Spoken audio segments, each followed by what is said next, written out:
अवतार, श्री हरि नारी रूप लिए बने मोहिनी अवतार। श्री हरि के अवतारों में है, श्री हरि के अवतारों में है सबसे अनोखा अवतार। मोहिनी अवतार हरि का, मोहिनी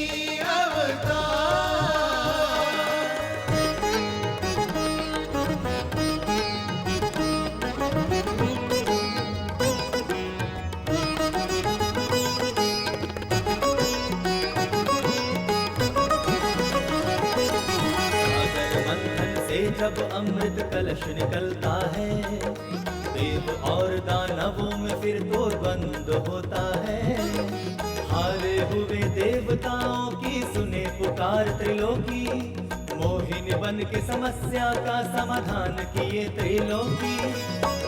मोहिनी की मन मोहक छवि, छम छम चलना फिरना, सभी असुर मोहित होते हैं, भूल गए सब लड़ना। मोहिनी अवतार हरि का, मोहिनी अवतार।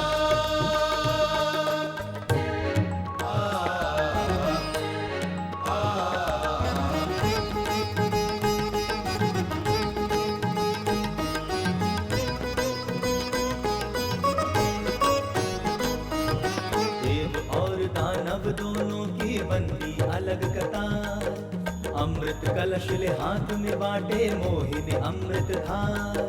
दिव्य कलश से अमृत प्रभु जी पिला रहे देवों को, साथ साथ मदिरा घट से मदिरा दे दानवों को। दानव राहु बन के देव देवों की कतार में बैठा, अमृत कलश से अमृत घूंट मोहिनी से पी लेता। देवों ने पहचाना उसको, हरि काटे दानव शीश। दानव कट के ग्रह बन जाते, राहु के धड़ और शीश।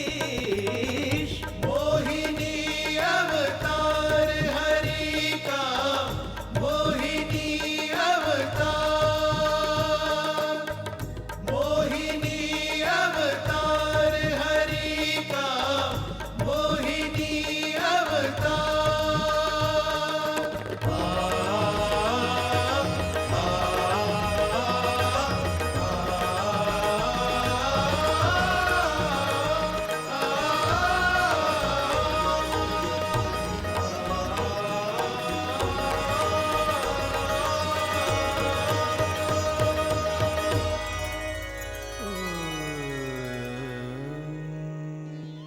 आदि काल में जब ब्रह्मांड का निर्माण तक नहीं हुआ था, परमेश्वर एक दिव्य प्रकाश के रूप में सर्वव्याप्त थे।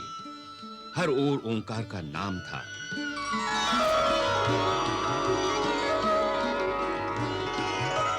इसी दिव्य प्रकाश से आदि नारायण प्रकट हुए।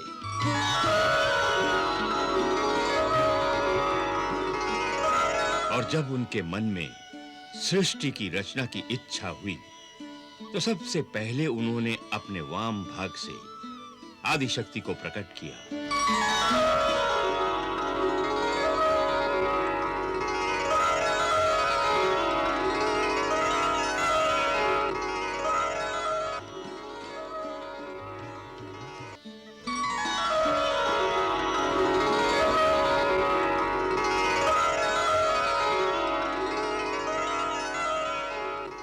प्रभु, क्या आज्ञा है?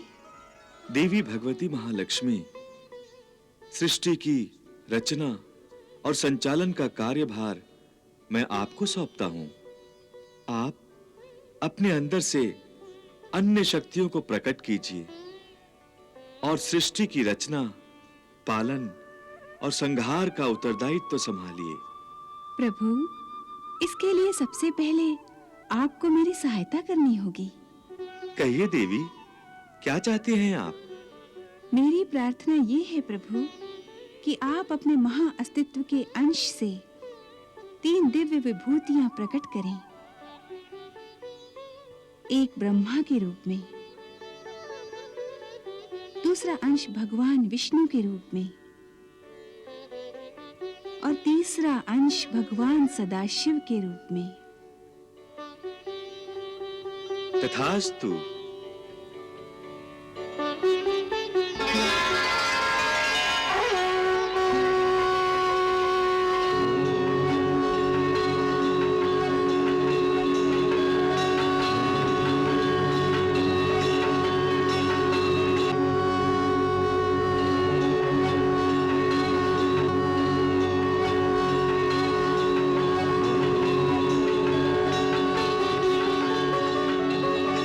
प्रणाम आदिदेव।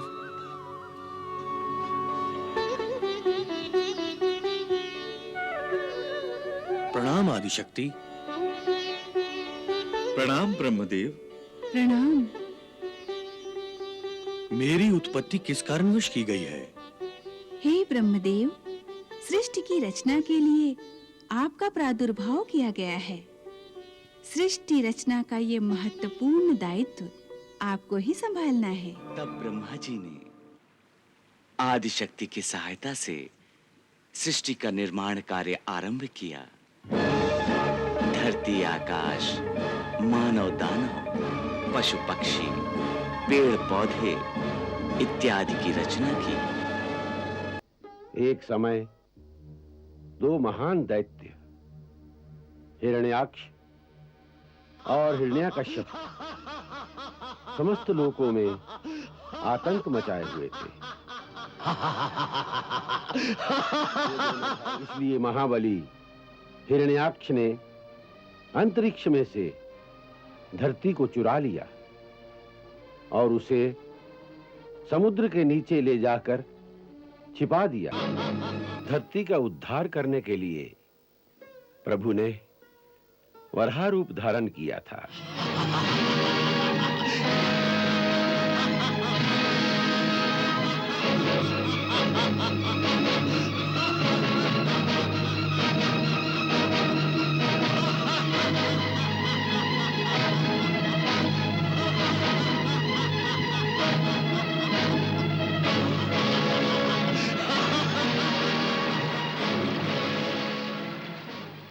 देवता आतुर और निर्बल हो गए। तब उन्होंने भगवान के सामने पुकार की। तब भगवान वराह का रूप धारण करके परमपिता ब्रह्मा जी की नासिका से प्रकट हुए।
गुरुदेव, आपको यह जानकर प्रसन्नता होगी कि मैंने अपने भाई के वध का प्रतिकार करने के लिए अपने समस्त योद्धाओं को धरती पर हाहाकार मचा देने का आदेश दिया है।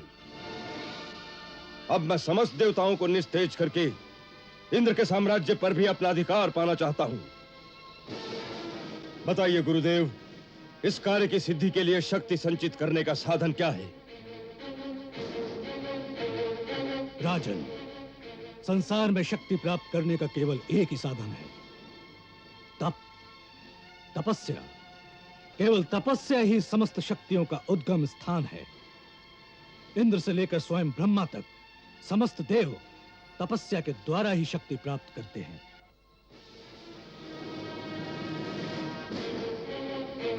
तो मैं भी तपस्या करूंगा, और ऐसी घोर तपस्या करूंगा जो आज तक किसी ने न की हो। आप मेरा मार्गदर्शन कीजिए। राजन, यदि मेरे द्वारा बताई गई विधि को तुम पूरी तरह निभा सके तो तीनों लोकों में तुमसे अधिक शक्तिशाली और कोई नहीं होगा। गुरुदेव, मैं मन, वचन और कर्म से आपकी हर आज्ञा का पालन करूंगा।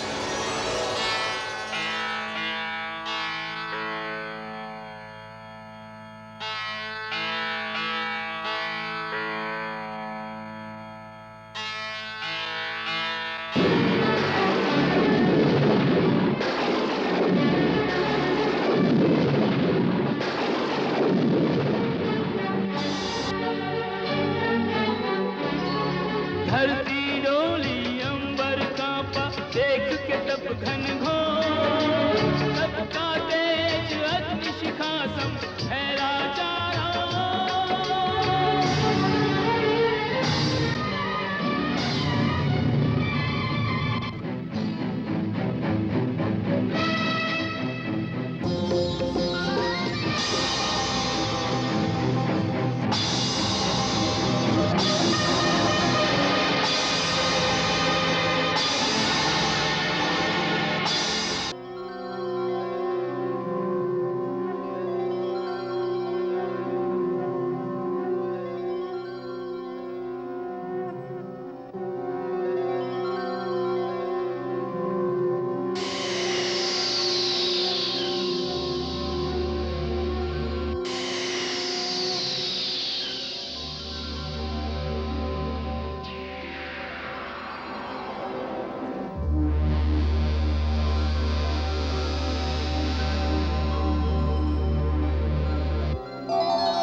हे दैत्य शिरोमणि,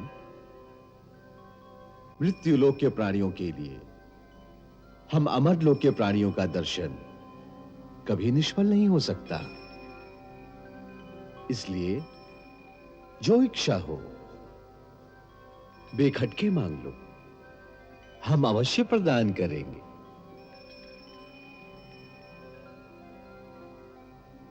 हे परमपिता, आप ही अपने त्रिगुणमय रूप में इस सृष्टि की रचना, रक्षा और संहार करते हैं। मैं आपको नमस्कार करता हूं।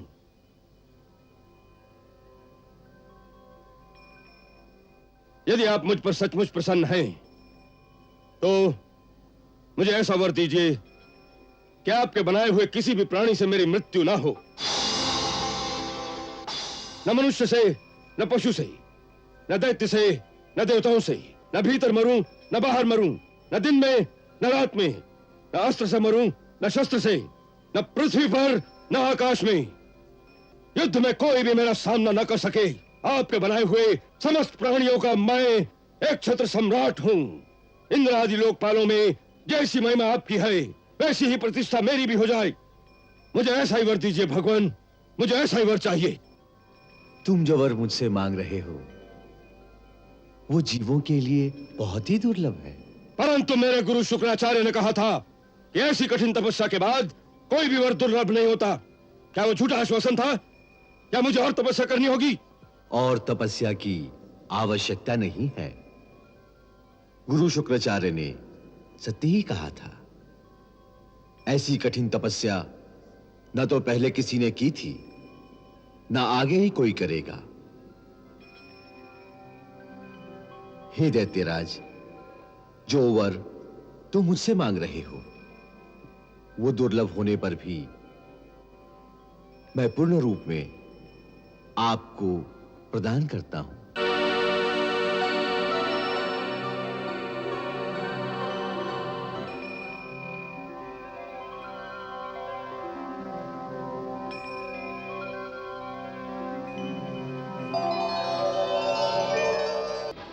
सर्वप्रथम उसने इंद्र के स्वर्गलोक पर धावा बोल दिया।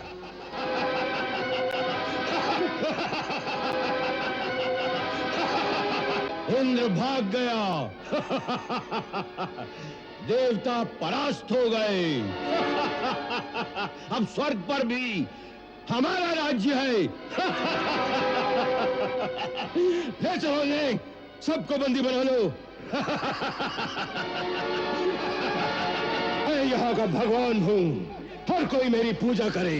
जो मेरी पूजा नहीं करेगा वो संसार में जीवित नहीं रह सकता। इस प्रकार देवताओं सहित तीनों लोकों के प्राणी उस महादैत्य के आगे नतमस्तक हो गए। उस समय सारी सृष्टि में एक नन्हा सा बालक ही ऐसा था जो भगवान के नाम का निरंतर कीर्तन करता रहता था। वो उसी दैत्य का अपना पुत्र था, प्रहलाद, जो 5 वर्ष की अवस्था में ही ब्रह्मलीन होकर केवल भगवान श्री हरि का नाम जपता रहता था। पिताश्री, भगवान श्री हरि बड़े ही दयालु हैं, इसलिए अब भी समय है कि आप अपना अभिमान त्याग कर उनकी शरण ले लें। इतनी छोटी सी आयु में इतनी लंबी जिह्वा! अरे अभी तक तो तुम मेरा खाना जितना ऊंचा भी नहीं हुआ और मुझे शिक्षा देने लगा। पिताश्री, मैं इस शरीर के अंदर आत्मा रूप में वास करता हूँ। उसकी आयु तो अनंत वर्षों की है। जिसे आत्मज्ञान हो जाता है उसे शरीर नहीं दिखते, केवल परमात्मा ही दिखते हैं। कहाँ दिखता है तुझे तेरा परमात्मा? प्रत्येक वस्तु में, आकाश में, धरती में, हवा में, आप में, मुझ में, साधु संतों में और इन दैत्यों में भी। आप विश्वास कीजिए पिताश्री, वे सृष्टि के कण कण में है। यहाँ की हर वस्तु में भी? जी पिताश्री। इस महल में भी? जी पिताश्री, मैं तो उन्हें इस महल की हर वस्तु में देख रहा हूँ।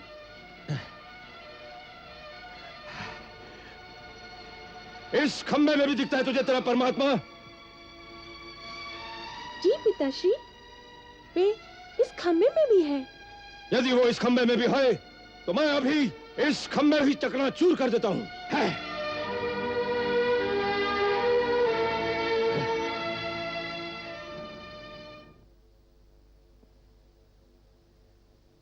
यदि इस खंबे में भी तेरा भगवान है तो आज न यह खंबा रहेगा न तेरा भगवान। यदि शक्ति है तेरे भगवान में तो बोल उससे, बचा ले अपने आप को, बचा ले अपने आप को।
हे असुरवंशी हिरण्यकश्यप, तुझे ब्रह्मा का वरदान था कि तू किसी ब्रह्मा की सृष्टि से नहीं मरेगा। तो भगवान नरसिंह ब्रह्मा की सृष्टि में नहीं है। ये न नर है न पशु, न सुर है न दैत्य। इस समय न दिन है न रात, संध्या वेला है। तुझे अस्त्र से मारा जा रहा है न शस्त्र से। तुझे नरसिंह भगवान अपने नखों से मार रहे हैं।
जय नरसिंह नारायणा, अद्भुत छवि नारायणा।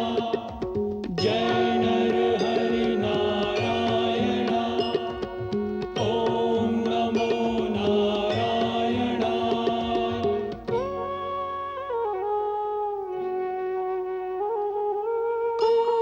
कोपकालस्य यो विग्रह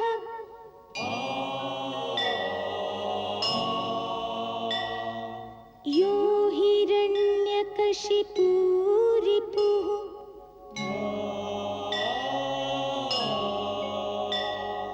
तस्मै मृगनरेन्द्राय नरसिंहाय नमो नमः।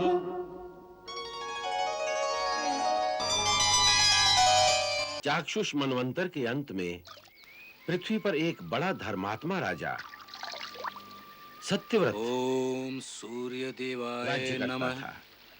राजा राजा राजा राजा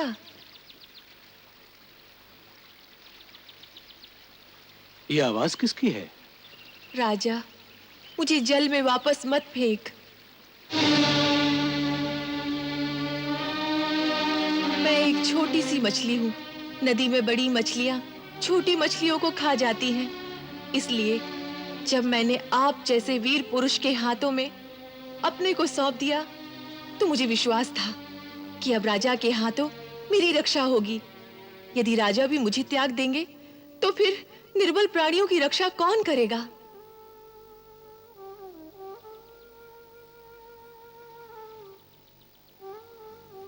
तुम चिंता ना करो मत्स्य, अब तुम्हें कोई भय नहीं। तुम हमारे राजमहल में रहोगी। वहां मेरे लिए स्थान होगा? स्थान? राजा सत्यव्रत के राजमहल में तुम जैसे क्षुद्र जीव के लिए स्थान की बात करती हो? वहां तो एक नगर समा सकता है। शायद तुमने कभी राजमहल देखा ही नहीं। चलो, आज हमारे राजमहल को भी देख लो।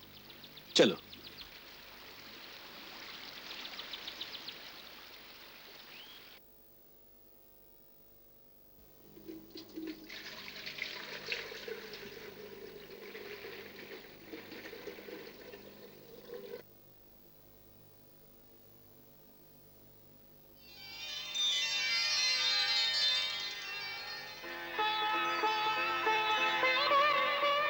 इसके आहार का पूरा प्रबंध किया जाए।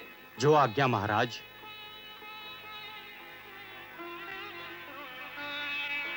अब तुम यहां आनंद से रह सकती हो।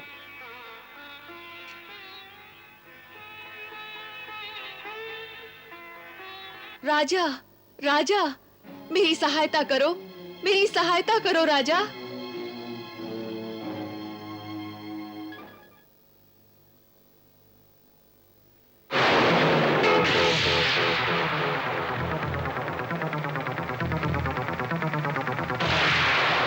बड़ी अद्भुत बात है, तुम तो बर्तन जितनी बड़ी हो गई हो।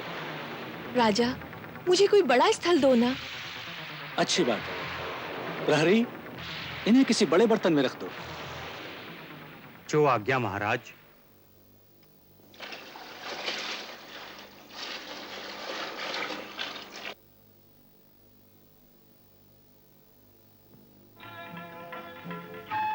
अब तुम यहां परमानंद से रहो।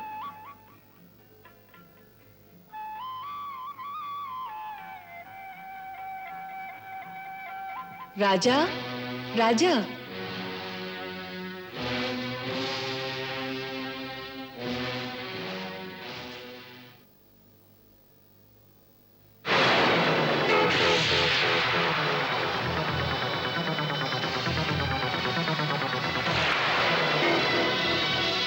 राजन, ये पात्र भी मेरे लिए पर्याप्त नहीं है। इस छोटे से पात्र में मैं कैसे रह सकती हूँ? ये कैसी माया है? तुम तो हर बार पहले से बड़ी हो जाती हो। हे राजन, मैं तुम्हारी शरण में हूँ। मुझे राजमहल में पर्याप्त स्थान देना आपका धर्म है। अवश्य, हम अवश्य अपने धर्म का पालन करेंगे। प्रहरी, इन्हें किसी और बड़े बर्तन में रख दो। जो आज्ञा महाराज।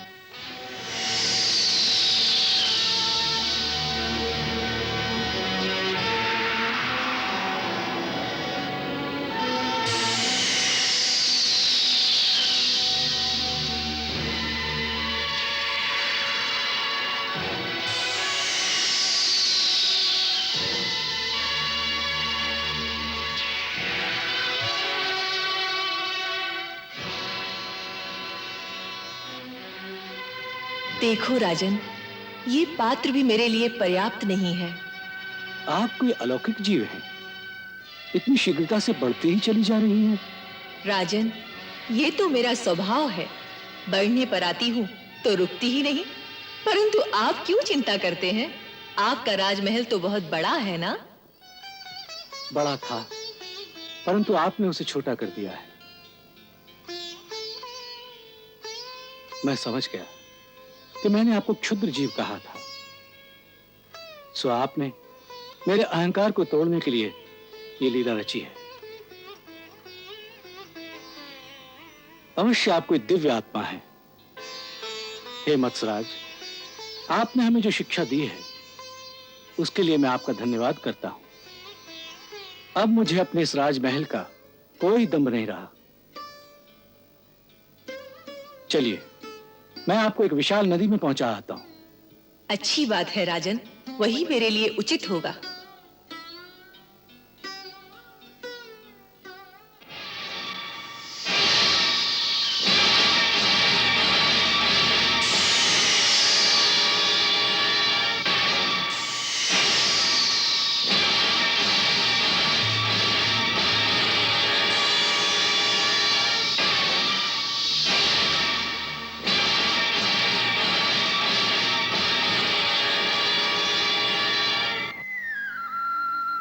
हे महात्मा, आप कोई साधारण जलचर तो हो नहीं सकते।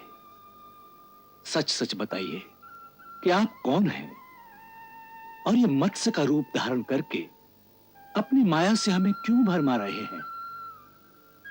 एक ही दिन में जिसके आकार में इतना विस्तार हो जाए, ऐसा जलचर तो मैंने कभी न देखा न सुना। अवश्य आप सर्वशक्तिमान श्री हरि ही हैं। मैं मन, वचन तथा कर्म से आपकी शरण में आकर आपको प्रणाम करता हूं। हे प्रभु, मुझे अपने अलौकिक रूप के साक्षात दर्शन देने की कृपा कर।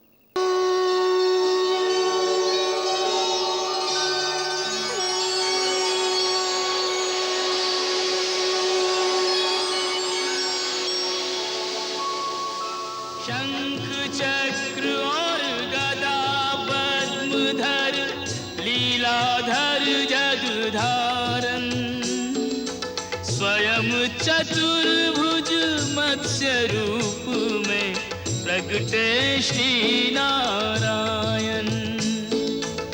निराकार के आज हुए साकार रूप में दर्शन, सफल हो गए नैन दरस कर, धन्य हो गया जीवन। हे सच्चिदानंद अच्युत अविनाशी भगवान, पृथ्वी पर आपके अवतार किसी न किसी विशेष अभिप्राय हेतु होते हैं। आप अनुग्रह करके अपने इस दास को यह समझाने की कृपा करें कि यह अद्भुत मत्स्य रूप धारण करने का क्या हेतु है प्रभु।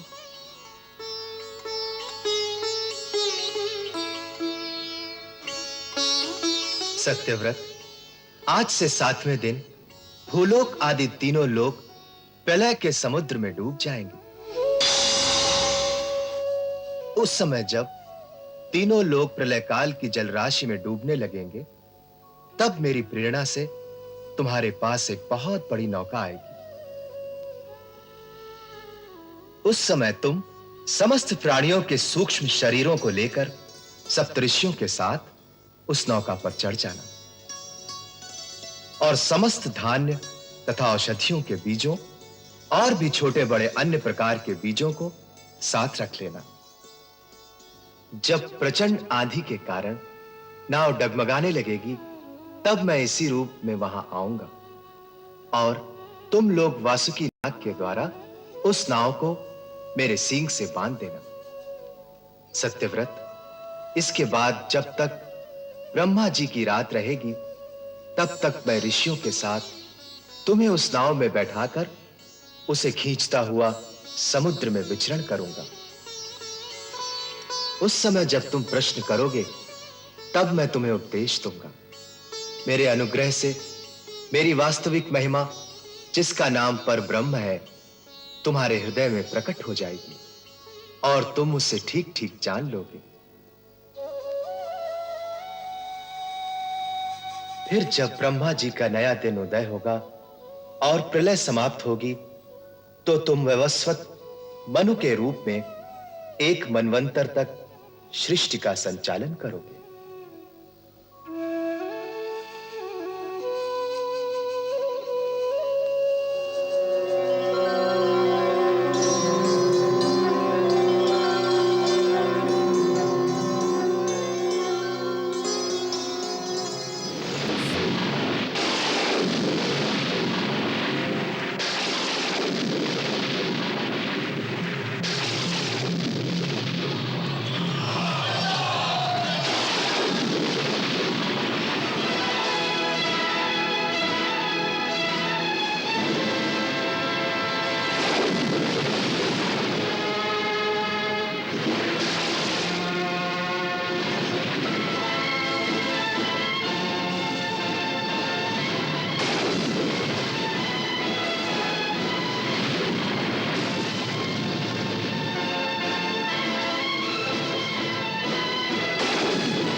हे सप्तऋषियों, वेद वेदांग के अतिरिक्त मेरे साथ मानव सभ्यता के बीज हैं।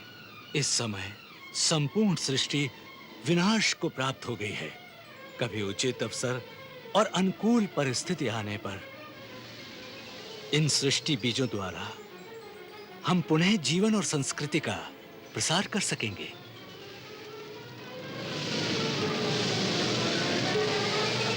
आपका कहना सत्य है महाराज।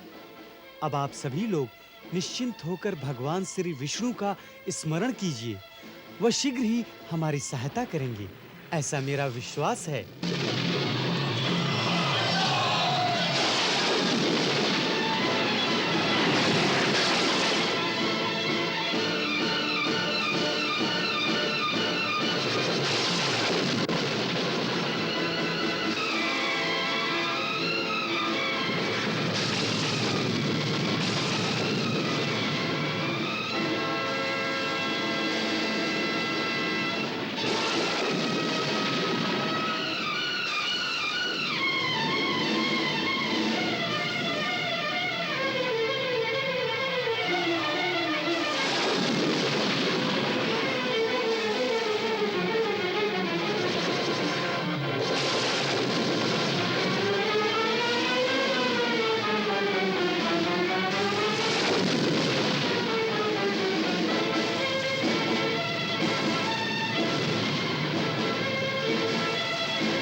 प्रलय की आंधी शांत हुई और नौका लगी किनारे। मनु पृथ्वी पर नव जीवन नव संस्कृति लिए पधारे।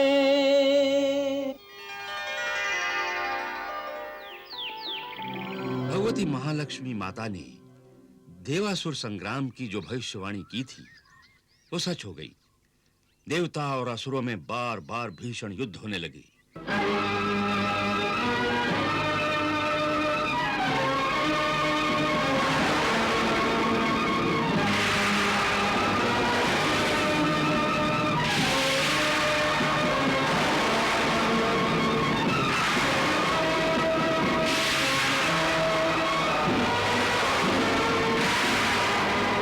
लगातार देवासुर संग्राम और सृष्टि के विनाश के कारण भगवती महालक्ष्मी माता चिंतित हो गई।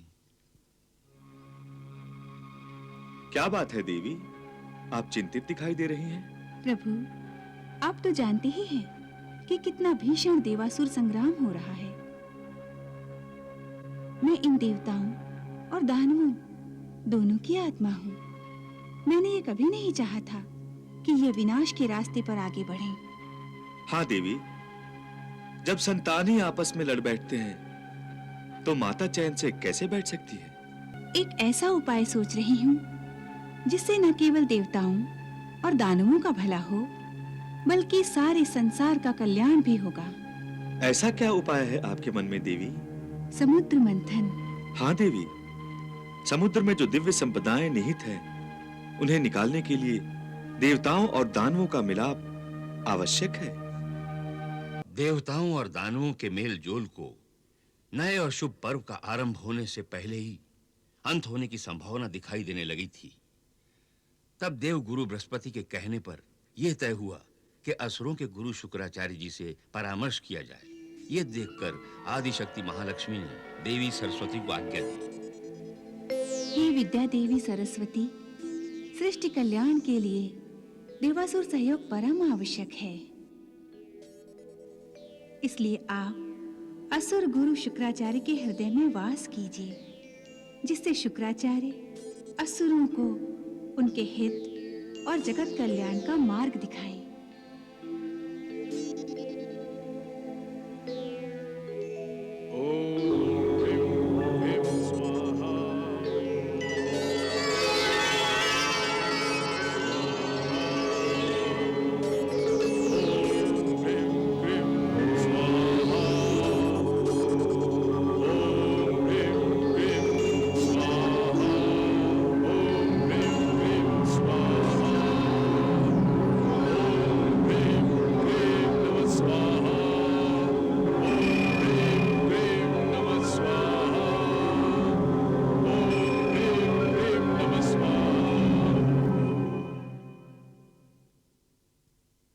आइए।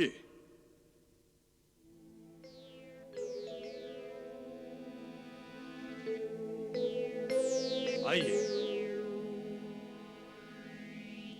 प्रणाम गुरुदेव। आयुष्मान भव। प्रणाम गुरुदेव। प्रणाम। प्रणाम गुरु बृहस्पति। प्रणाम भार्गव। आइए विराजिए। आइए आइए विराजिए। ये आप क्या कर रहे हैं भार्गव? विराजिए। आपके प्रति मेरे मन में जो आदर है बस वही व्यक्त कर रहा हूं। देवेंद्र आप भी विराजिए। महाराज बलि आप भी बैठ जाइए।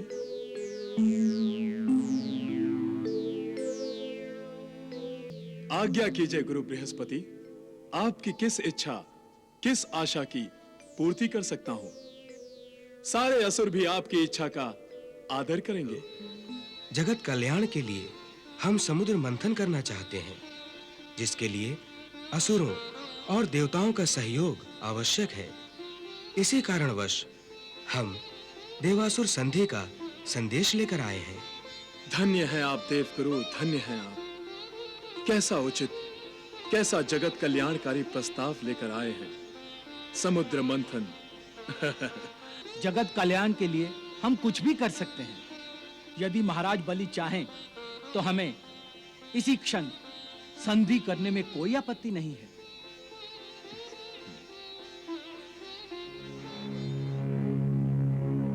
हे असुरराज, संधि के शुभ कार्य के लिए आपको मेरी आज्ञा की आवश्यकता नहीं है। आपको मेरी आज्ञा बिना ही देवेंद्र से संधि कर लेनी चाहिए।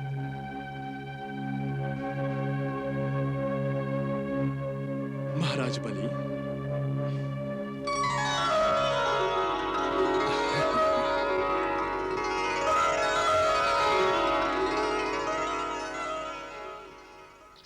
जब देवता और असुर दोनों इस बात को मान गए कि दोनों मिलकर समुद्र मंथन करेंगे, तब बलि के दरबार में इस बात पर झगड़ा शुरू हो गया कि समुद्र मंथन से जो रत्न और दूसरी संपदा निकलेगी, उसका बंटवारा कैसे होगा। देवताओं का कोई भरोसा नहीं है गुरुदेव। समुद्र मंथन से निकलने वाली दिव्य संपदा को देखकर इनका मन ललचा गया तो इसलिए इसी समय यह तय कर लीजिए कि संपदा का बंटवारा कैसे होगा। महाराज बलि, आपको चिंता करने की कोई आवश्यकता नहीं है। समुद्र मंथन से जो भी रत्न निकलेंगे, उन्हें एक एक करके आपस में बांट लिया जाएगा। आधी संपदा हमारी और आधी देवताओं की। ये ठीक है। इस प्रकार हर रत्न पर झगड़ने की कोई संभावना नहीं होगी। परंतु समुद्र मंथन में सबसे पहले जो कुछ भी निकलेगा, उस पर अधिकार हमारा होगा। पहले आप ही का अधिकार क्यों, हमारा क्यों नहीं? हमारा अधिकार अधिक है क्योंकि हम देवताओं से अधिक बलवान हैं और हमने देवताओं को पराजित किया है। विजेता का अधिकार अधिक ही होना चाहिए। ये तो छल है, अन्याय है। हे देवेंद्र, हम यहाँ सहयोग करने के लिए आए हैं, झगड़ने के लिए नहीं। फिर छोटी-छोटी बातों पर झगड़ा किस लिए? ये तो असुरों और देवताओं के भाग्य की बात है कि किसको क्या मिलेगा। समुद्र मंथन द्वारा जो कुछ भी पहले निकलेगा, वो असुरों को ही दिया जाएगा। कदाचित पहला रत्न उन्हीं के भाग्य में हो।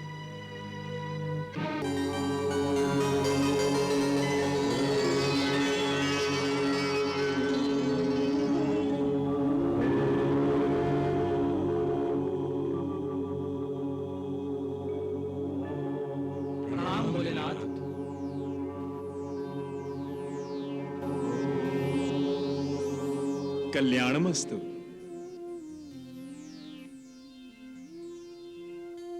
दानवों और देवताओं के प्रतिनिधियों को एक साथ देखकर मन प्रसन्न हो गया।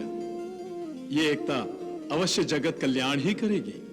हे प्रभु, हम जगत कल्याण कार्य हेतु ही आपस में मिलकर आपके पास आए हैं। बड़ी ही अच्छी बात है। हे भोलेनाथ, भगवान शिव शंकर, हम समुद्र मंथन करना चाहते हैं। जगत कल्याण हेतु यह शुभ कार्य तो अति शीघ्र ही होना चाहिए। परंतु समुद्र मंथन के शुभारंभ में एक समस्या बाधा डाल रही है प्रभु। भगवान, सृष्टि के इस विशाल, विकराल और भव्य समुद्र को मथने के लिए ना तो हमारे पास मथनी है और ना ही मथनी को घुमाने के लिए इतनी लंबी रस्सी है। समझ में नहीं आता कि हम क्या करें। हे प्रभु, आप ही हमारा मार्गदर्शन कीजिए। हे देवेंद्र, हिमालय पर्वत की विशाल श्रृंखला में एक विशाल और विकराल मंदार पर्वत है जिसका आकार मथनी जैसा ही है। आप उस पर्वत को मथनी बना सकते हैं। वाह प्रभु वाह, आप धन्य हैं। और हे असुराज बलि, पाताल लोक में नागराज वासुकी वास करते हैं। आप उनकी सेवा को काम में लेकर उनसे रस्सी का काम ले सकते हैं। हे प्रभु, आपका इतना संकेत ही बहुत है। बस आप इतना ही आशीर्वाद दीजिए कि हम मंदार पर्वत और नागराज वासुकी को मना लें और जगत कल्याण के लिए समुद्र मंथन को सफल बना सकें। तथास्तु।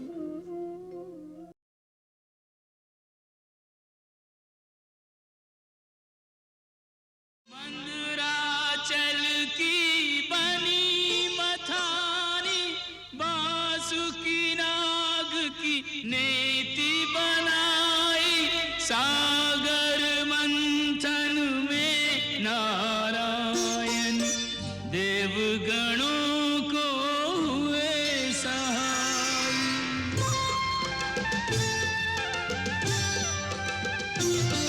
आरंभ हुआ सागर मंथन, सागर मंथन। आरंभ हुआ सागर मंथन, सागर मंथन।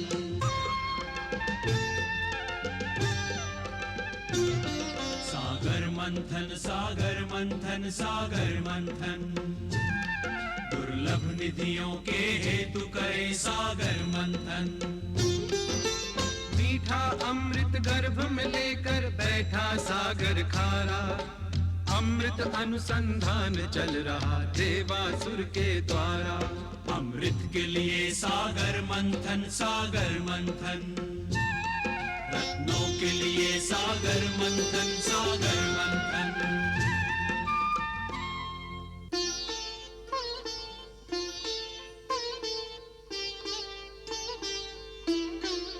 सिंधु अभी मथने को पड़ा है,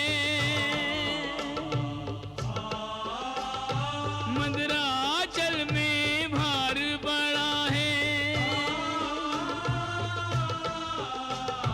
दोनों दल में प्रश्न खड़ा है, भीषण भार उठाएं कैसे, भीषण भार उठाएं कैसे। पर्वत जल में डूब रहा है, धीरज साहस छूट रहा है। पर्वत के संग जल में डूबती आस की नाव बचाएं कैसे। अमृत के प्यासे बेचारे टूटे टूटे हारे हारे, सोच रहे के सहायता लेने मंथन छोड़ के जाएं कैसे। मंथन छोड़ के जाएं कैसे, पर्वत भार उठाए कैसे। क्या हो रहा है देवेंद्र? स्वयं के भार से मंदराचल नीचे की ओर जा रहा है, हमें इसे आधार देना होगा। मंदराचल को कौन आधार देना है? शीघ्र कुछ कीजिए देवेंद्र, मंदराचल डूब गया तो हमारा किया सारा श्रम बेकार हो जाएगा। नारायण नारायण।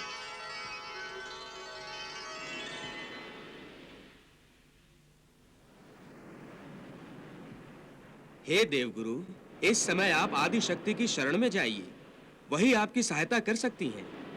जो आज्ञा महर्षि। हे आदि शक्ति, हे महामाया, आप ही की प्रेरणा से समुद्र मंथन आरंभ हुआ है। अब इस शुभ कार्य को रुकने मत दीजिए। हे माता, इस आपात स्थिति में आप ही का सहारा है। चिंता मत करो वत्स।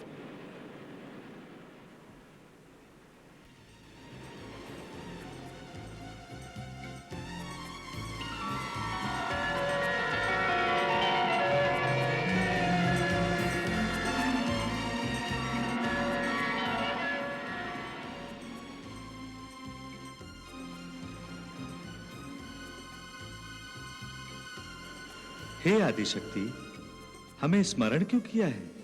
विष्णुदेव, आप अपना कश्यप अवतार लीजिए और मंद्राचल को सहारा दीजिए। जैसी आपकी इच्छा देवी।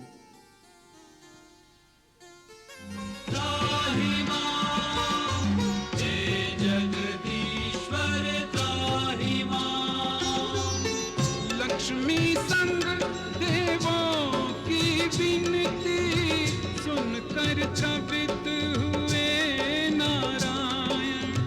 सागर मंथन सफल बनाने कच्छप रूप किया हरिधारण।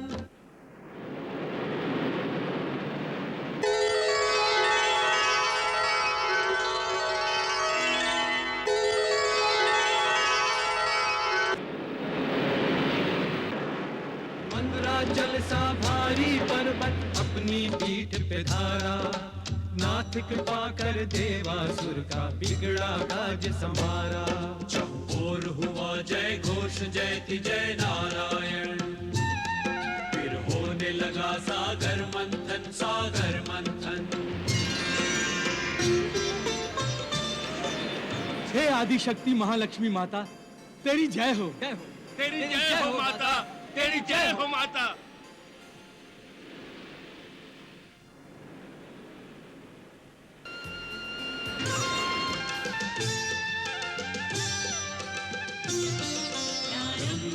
सागर मंथन सागर मंथन, प्रारंभ हुआ सागर मंथन सागर मंथन। मंदराचल सा भारी पर्वत अपनी पीठ पे धारा, ले कच्छप अवतार प्रभु देवों का काज सवारा। प्रारंभ हुआ सागर मंथन सागर मंथन।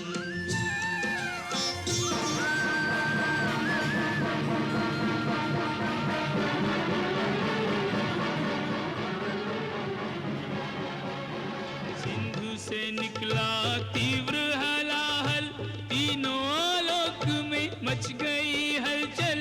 चारों ओर धुएं के बादल बन के प्रलय मंडराने लगे हैं, बन के प्रलय मंडराने लगे हैं। हे दैत्यराज, संधि के अनुसार समुद्र से निकली पहली वस्तु आपकी है। ये आपकी है, इसे जितना ले जा सकते हैं ले जाइए। इसे हाथ मत लगाना बलि,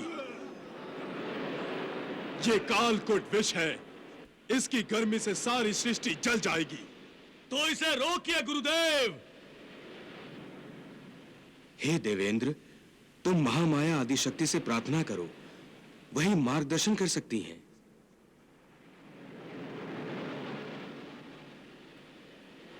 वत्स, इस विष से यदि कोई आपकी रक्षा कर सकता है तो वो भोलेनाथ महादेव शिव शंकर ही हैं। उनकी शरण में जाइए देवेंद्र। हे भोलेनाथ, हे महादेव, हे शूलपाणी, इस विष से त्रिलोक की रक्षा कीजिए प्रभु। रक्षा कीजिए प्रभु। महादेव रक्षा कीजिए महादेव। हे शूलपाणी, हमारी रक्षा कीजिए, हमारी रक्षा कीजिए प्रभु।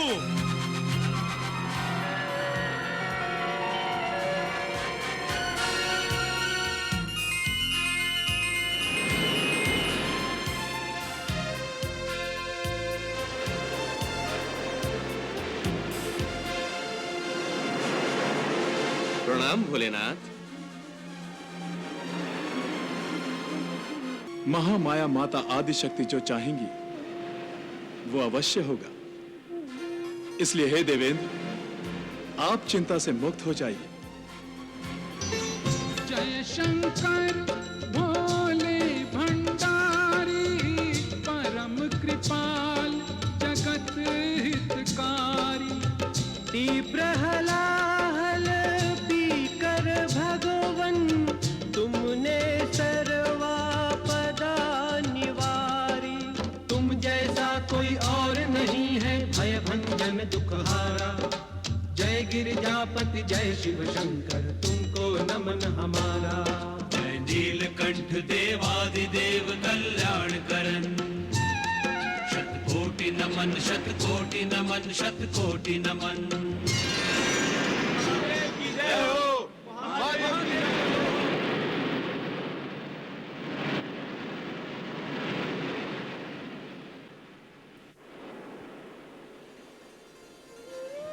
हे देवाधिदेव, हलाहल पीने के कारण आपका कंठ नीला हो गया है। इस नीले कंठ के कारण आप सदा नीलकंठ के नाम से पूजे जाएंगे। सागर मंथन सागर मंथन सागर मंथन। दुर्लभ निधियों के हेतु करे सागर मंथन। मीठा अमृत गर्भ में लेकर बैठा सागर खारा। अमृत अनुसंधान चल रहा देवासुर के द्वारा। अमृत के लिए सागर मंथन सागर मंथन।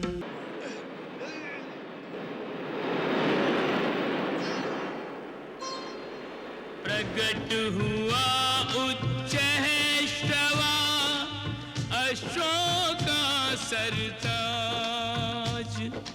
असुर देख विस्मित हुए चकित हुए सुरराज।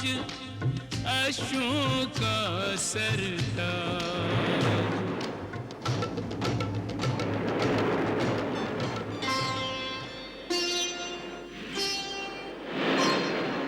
सागर ने हस्ती दिया ऐरावत शुभ नाम। शुभ्र ज्योत्सना युक्त तन गजाधीश गुणधाम। ऐरावत शुभ नाम। ऐरावत, आपकी सवारी के लिए बहुत उपयुक्त रहेगा दैत्यराज। हाँ, मेरा मन भी यही कह रहा है। इस ऐरावत पर बैठकर जब मैं सेना का संचालन करूंगा तो शत्रु की आंख इसकी चमक से चौंधिया जाएगी। निस्संदेह देवेंद्र, ऐरावत को आप ही ले लीजिएगा।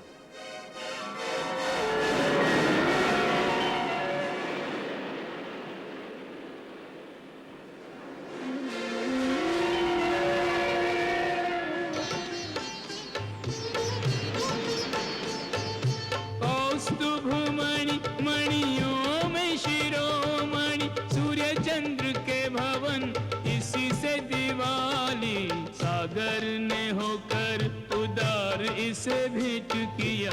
मणि ये समृद्धि को भी वृद्धि देने वाली।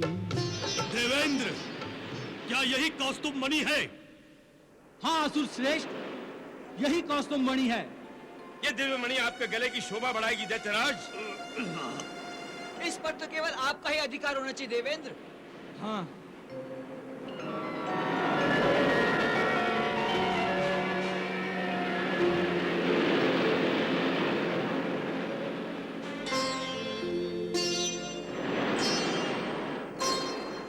पूजनीय पावन प्रमुख कामधेनु शुभ नाम। दर्शन कर मन चाहता कर ले इसे प्रणाम। कामधेनु शुभ नाम।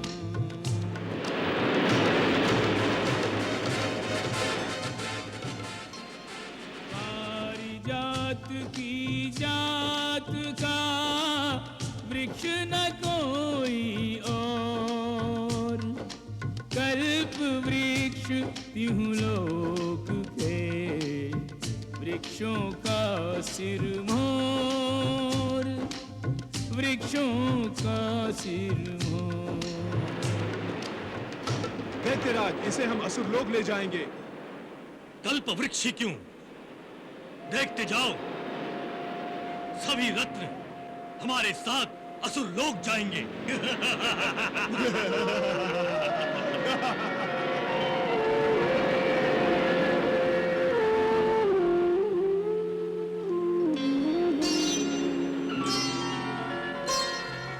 रत्नाकर में भी नहीं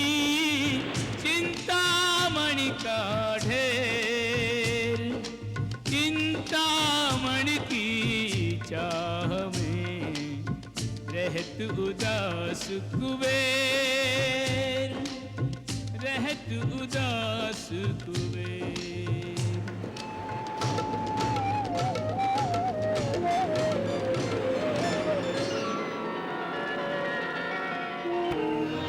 हुआ सागर मंथन, सागर मंथन, प्रारंभ हुआ सागर मंथन, सागर मंथन।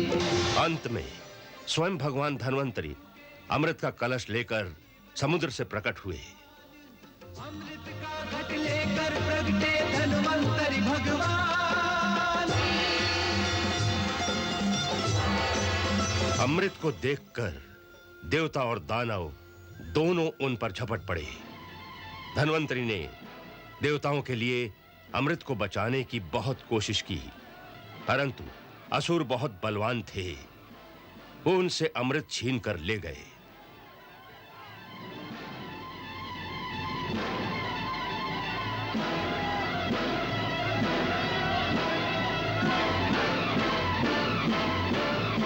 भगवान जानते थे कि देवताओं में इतना साहस नहीं है कि वो उन शक्तिशाली असुरों से लड़कर अमृत छीन लें।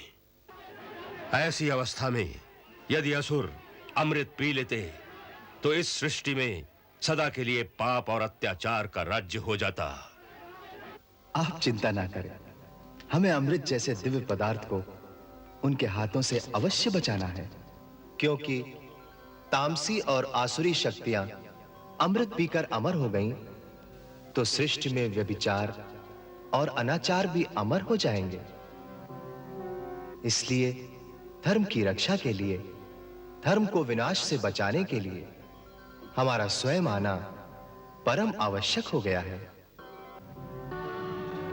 तब भगवान ने देवताओं की सहायता के लिए स्वयं एक सुंदर स्त्री का रूप धारण किया।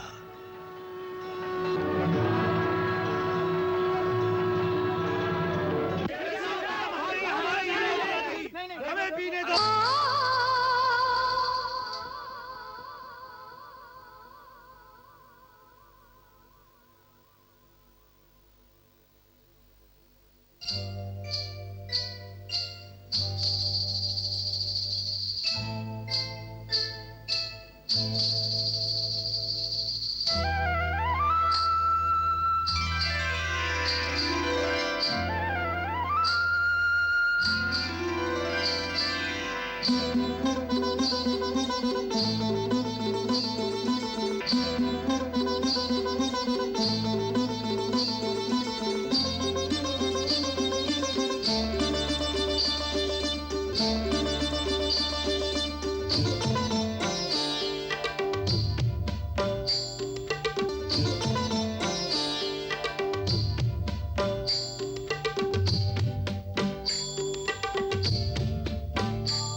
आप लोग कौन हैं? इस प्रकार आपस में क्यों कलह कर रहे हैं? देवी, हमने समुद्र मंथन करके अमृत प्राप्त किया है। अच्छा, अमृत की प्राप्ति के लिए हम सबने परिश्रम किया था, परंतु इन असुरों ने हमारे भाग का अमृत ही छीन लिया। जिसके पास शक्ति होगी वही तो छीन सकता है। परंतु शक्ति तो न्याय का तराजू नहीं होती। तो फिर शक्ति का क्या लाभ? शक्ति तो न्याय की रक्षा के लिए होती है। न्याय का मापदंड तो धर्म के द्वारा होता है। आप कौन से कुल के हैं? अवश्य ही कोई नीच कुल होगा जो न्याय और धर्म की इतनी भी व्याख्या नहीं जानते। परंतु हे सुंदरी, तुम कौन हो? मोहिनी। सत्य है, मनमोहिनी नहीं, जगमोहिनी। यही सत्य है। मैं ही जगमोहिनी हूँ। जगत के प्रत्येक प्राणी को मोहना ही मेरा काम है। तभी तो मोहिनी मेरा नाम है। स्वच्छंद हूँ, सभी स्थानों पर विचरती रहती हूँ और जहां पर कहीं अच्छे लोगों की सभा चल रही हो वहां अपने नृत्य और संगीत से उनकी सेवा भी करती हूँ, मनोरंजन भी करती हूँ, क्योंकि किसी के मन का मनोरंजन करना ही संसार में सबसे बड़ा पुण्य का काम है। यही सोचकर इतनी दूर से आपकी सभा देखकर आई थी, परंतु यहाँ तो कलह कलेश है, द्वेष है, अन्याय है। यहाँ मेरा मन नहीं लगेगा। अच्छा, हे मोहिनी, अगर हम ये कलह छोड़ दें और द्वेष मिटा दें, तो क्या तुम यहाँ रुकोगी और हम सबका मनोरंजन करोगी? बड़े चतुर हो। न्याय अन्याय की बात नहीं की। हम अन्याय भी नहीं करेंगे। परंतु इसका निर्णय कौन करेगा? तुम। हाँ, तुम। हम न्याय अन्याय, धर्म अधर्म का सारा निर्णय तुम पर छोड़ते हैं। प्रमाण? प्रमाण तो ये है, ये है अमृत कलश, जिसे चाहे पिला दो, जिसे चाहे प्यासा मार डालो।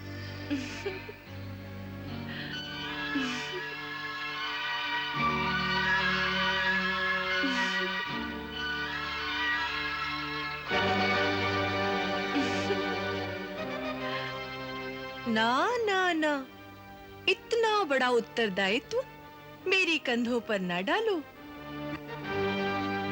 शास्त्र कहता है कि कुलीन पुरुषों को किसी स्वच्छंद नारी पर कभी विश्वास नहीं करना चाहिए।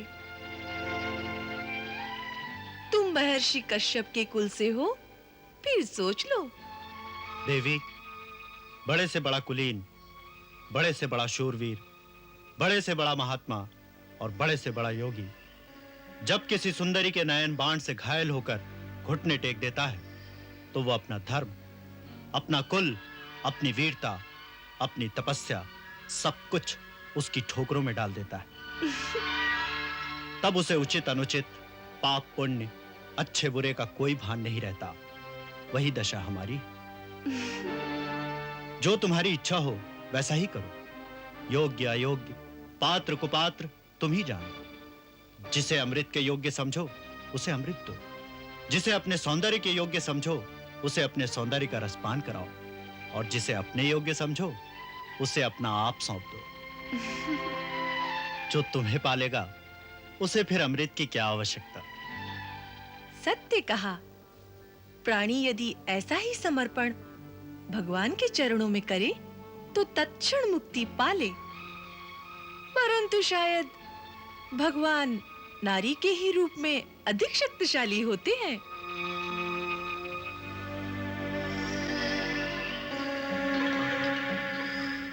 अच्छी बात है, अब मैं ही न्याय करूंगी।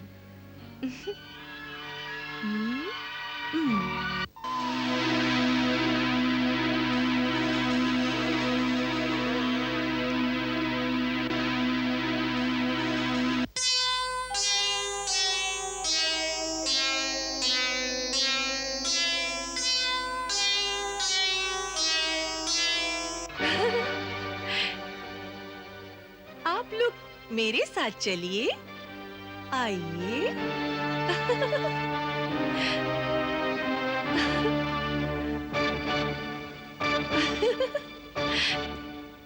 आइए, आइए ना।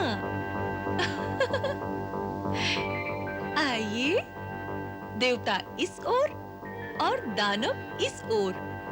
विराजिए, विराजिए ना। देवता इस ओर, दानव इस ओर। पंक्तिबद्ध होकर बैठ जाएं।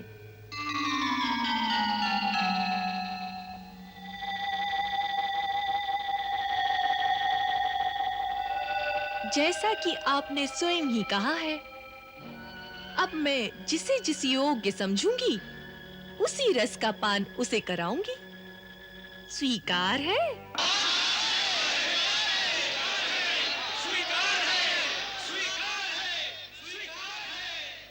परंतु नृत्य के साथ। हाँ, नृत्य के साथ।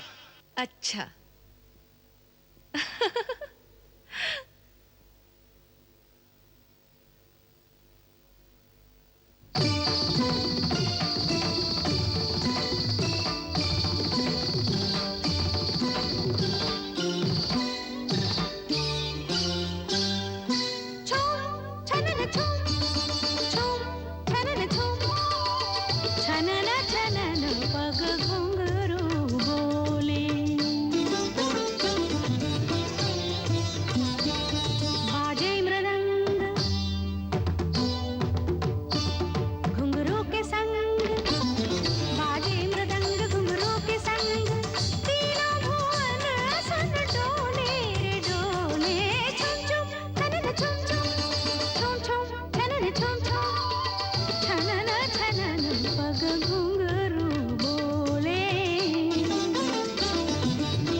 तोर श्वेत श्याम रत्नार, नयन तोरे श्वेत श्याम रत्नार। जियत मरत झुकी झुकी परत, जियत मरत झुकी झुकी परत, आज ही चितवत एक बार नयन तोरे, नयन तोरे। नयन मोरे श्वेत श्याम रत्नार, नयन मोरे श्वेत श्याम रत्नार।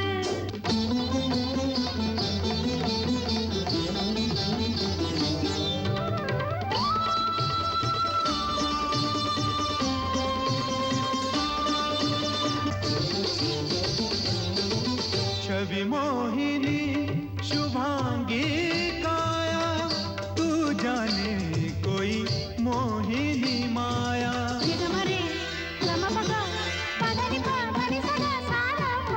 छवि मोहिनी शुभांगी काया, तू जाने कोई मोहिनी माया। तुम्हारे ही कारण ये रूप किया धारण, भेद तुम्हीं को समझ नहीं आया। तेरे मीठे बैन तीखे ये नैन, तेरे मीठे बैन तीखे ये नैन, प्रेम की भाषा बोले रे बोले। छुम छनन छुम, छुम छुम छनन छुम, छनन छनन पग घुंघरू बोले, छनन छनन पग घुंघरू बोले।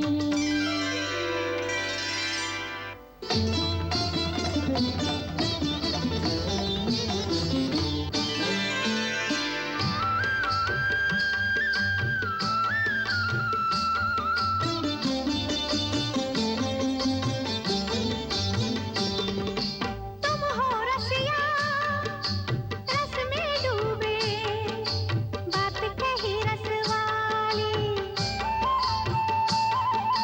भेद भरे हमरे नैनों की व्याख्या ही कर डाली।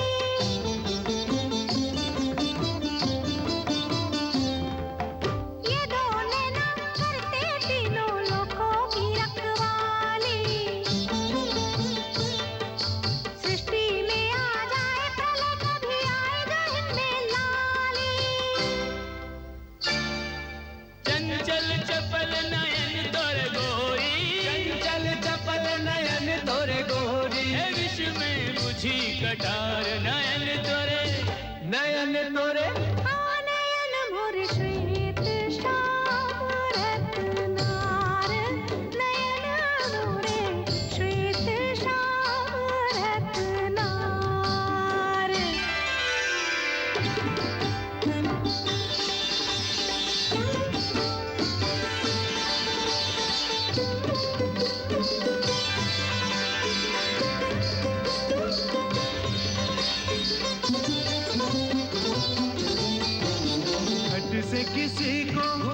दे किसी को, प्रेम सुधा रस दे दे सभी को। सुर भी प्यारे, असुर भी प्यारे, तुम भी हमारे, वो भी हमारे।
मोहिनी, ये तो दानव है।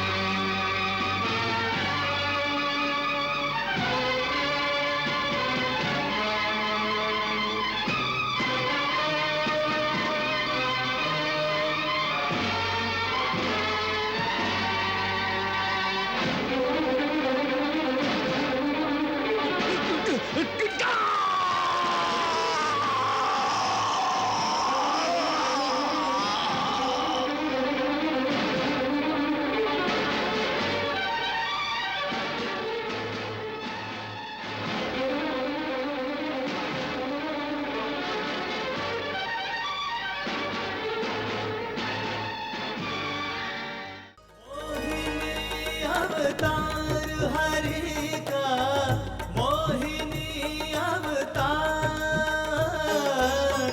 मोहिनी अवतार हरि का, मोहिनी अवतार। श्री हरि नारी रूप लिए बने मोहिनी अवतार। श्री हरि नारी रूप लिए बने मोहिनी अवतार। श्री हरि के अवतारों में है, श्री हरि के अवतारों में है सबसे अनोखा अवतार।